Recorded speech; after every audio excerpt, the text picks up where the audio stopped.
Baik, pemirsa masih bersama dalam Bincang iNews. Saya masih bersama Pak Burhan dan juga Bang Fajar dari Dinas LHK dan juga dari pemerhati lingkungan. Saya kembali ke Bang Fajar terlebih dahulu. Bang Fajar, kalau dari sudut pandang pemerhati lingkungan, seberapa besar dampak yang akan ditimbulkan oleh adanya pembangunan kereta gantung ini? Kalau kita berbicara dampak hari ini, tentu akan banyak sekali dampaknya. Dari dampak sosial, budaya, dan kemudian kalau bisa dilihat wilayah pembangunan kereta gantung ini juga dalam segi pendidikan dan kemudian ekonominya minim sekali gitu kan.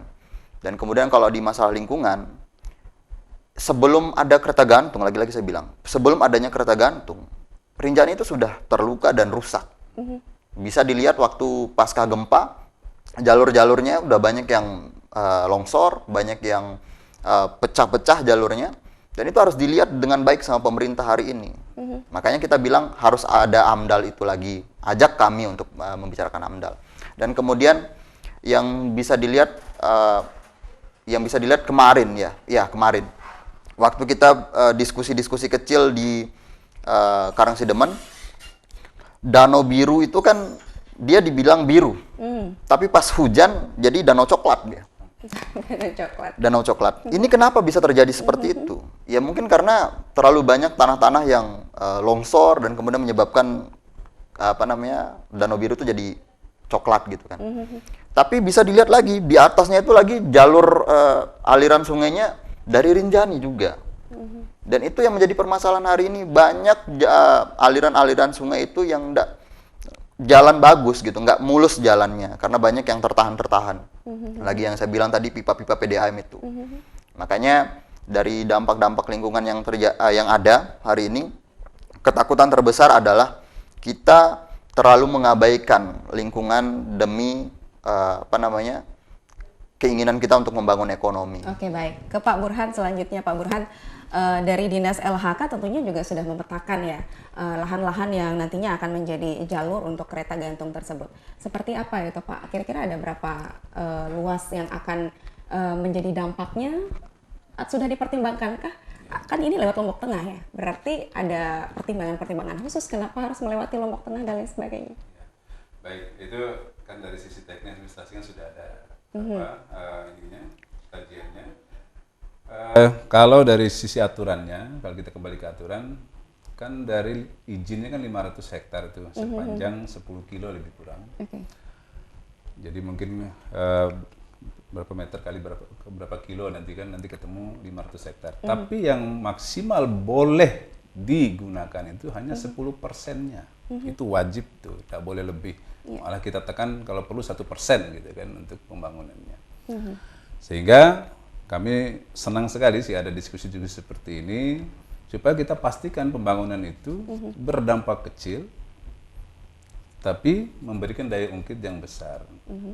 Nah, saya mungkin ingin menyampaikan, tadi sudah saya sampaikan Gunung Rinjani adalah nyawa kita bersama. Yang kedua ini kita memilih jalan wisata atau jasa-jasa lingkungan yang bisa kita hasilkan dari Rinjani adalah sebagai pilihan cerdas kita membangun bagaimana dengan meminimal kerusakan 10, 20, 30, 40 tahun yang akan datang, tapi kita punya daya ungkit yang besar untuk pembangunan. Yang ketiga, kita harus wajib menyusun yang namanya ekosistem wisatanya seperti apa. Bagaimana itu berlangsung, bagaimana dia keterlibatan masyarakat, yang nanti pemerhati, teman-teman pemerhati juga bisa masukkan, ini harusnya sosialnya ini harus berada di sini, harus menjadi ini, harus menjadi itu kan masuk. Itu dalam kajian-kajian lingkungan yang itu kan bagian dari AMDAL, Mas Fajar. Nah, itu kan harus dapat masukan seluruhnya gitu. Terus yang ketiga, Dan itu mohon maaf akan dilakukan juga. iya, pasti. Okay. Nah, yang selanjutnya mungkin kita sebagai tuan rumah harus memperlakukan ada idiom namanya di dalam dunia wisata itu adalah kita membangun yang namanya etika tuan rumah. Kita ini tuan rumah. Itu. Jadi kalau orang masuk ke rumah kita, orang mau ke WC kan minta izin sama tuan rumahnya gitu. Jadi dalam wisata itu orang berkunjung, kita berlaku namanya etika. Bapak boleh ini, Bapak boleh ini, tidak boleh ini. Itu kita yang punya tuan rumah di sini. Nah, yang terakhir mungkin saya ingin menyampaikan bahwa wisata itu adalah manifestasi dari ajaran Islam untuk bersilaturahim.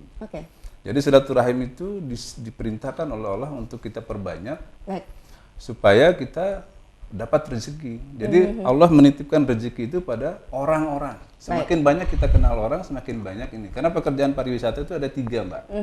Kalau kita memilih pariwisata, jalan pariwisata untuk membangun. Oke. Pak Pertama, Burhan. yang pertama, bagaimana kita mendatangkan orang. Yang kedua, bagaimana membuat orang yang datang itu lebih lama tinggal di daerah kita. Baik. Yang ketiga, bagaimana membuat orang yang datang dan tinggal di kita itu akan kembali lagi ke kita. Oke, baik. Baik, itu 3, berwisata ya. Ya.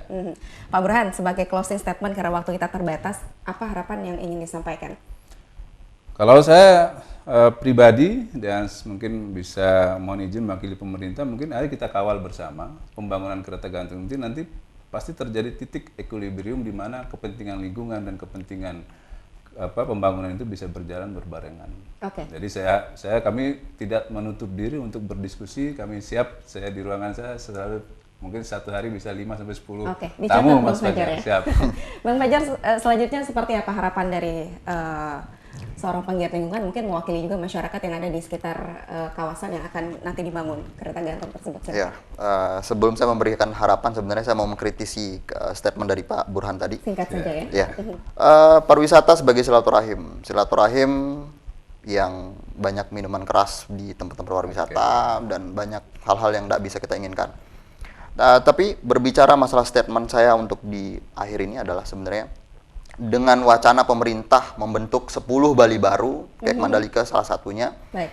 Dan kita kemudian mencanangkan masalah kereta gantung tanpa memprioritaskan bahwa kita harusnya jangan menghilangkan identitas kita. Oke. Dengan 10 Bali baru mengkrisiskan identitas kita gitu.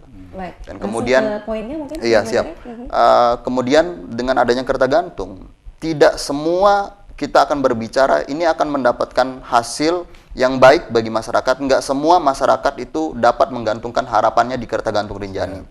Yang ada kita harusnya membuat dalih sesehat mungkin bahwa lingkungan itu tetap harus dijaga. Jangan mengabaikan lingkungan itu demi kepentingan ekonomi gitu kan. Sepakat Mas Fajar. Itu saja Baik. sih. Oke, baik. Semoga nanti ke depannya akan ada ruang untuk lebih banyak diskusi Insya ya. Allah, Amdalnya juga berjalan dengan lancar. Tentunya kita ingin yang terbaik ya untuk pembangunan ataupun untuk lingkungan. Semoga mendapatkan titik temu yang terbaik. Terima kasih Pak Burhan dan juga Bang Fajar sudah hadir. Siap, Semoga sama-sama, ke depannya bisa berdiskusi lagi ya di kesempatan yang berbeda.